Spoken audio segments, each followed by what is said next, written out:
My name is David Katz from thepostgame.com, and today we're at the offices of Doug Ellin, creator and executive producer of Entourage, and also the executive producer of a new 30 for 30 documentary, When the Garden Was Eden.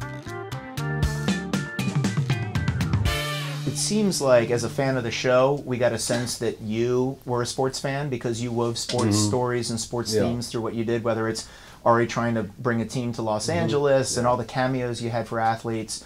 What were some of the more memorable, fun cameos and kind of athlete interactions you had on Entourage? Yeah. I mean, we had some great ones, and you know, getting a chance to have my heroes on. But you know, Mark Teixeira is a buddy of mine, and him getting us Yankee Stadium to shoot, you know, at Yankee Stadium with A-Rod and Tex, and on the field was pretty spectacular. We also shot courtside at the Lakers game, you know, with Kobe, you know, betting the guys that he would hit a shot from half court for, I forget what the number was, but you know, so there's been a lot of great things. Getting Tom Brady to come in and save the day when Eli Manning screwed me pretty badly.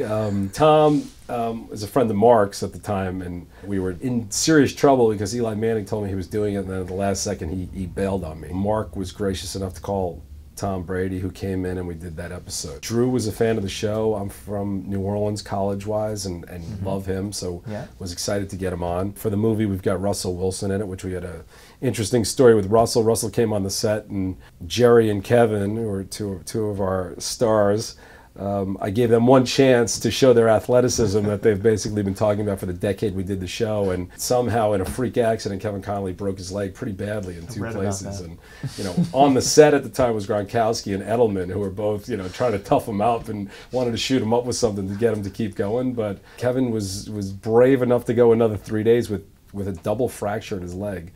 That ultimately required surgery, and he was down for about 8 weeks. So we ended up getting through it, though, and we've had just great sports figures on, you know, since the start of the show. And Lamar Odom, I think, was our first guy that was willing to come in, and in the movie is Clay Matthews, and we've got Mark Cuban and Baron Davis, and I don't want to forget anybody, but we've got, you know, we've had some great people. From a process standpoint, how is it different producing a sports documentary to producing a television show like this for a major network? You know, Jim brought me the book, I gave it to Michael, and then I gave my input, but I had a very relaxed job on this, which I would love to have. This was a grind. I work every day. I write a large portion of it. I direct some of it and produce it. So big difference, and not to take anything away from a producer ever, because it's a tremendously important job, but the writing, directing is a much bigger grind. So being the showrunner of a major television show, you're under pressure, you're working long hours, you have a ton of decisions to make, you have a passionate fan base.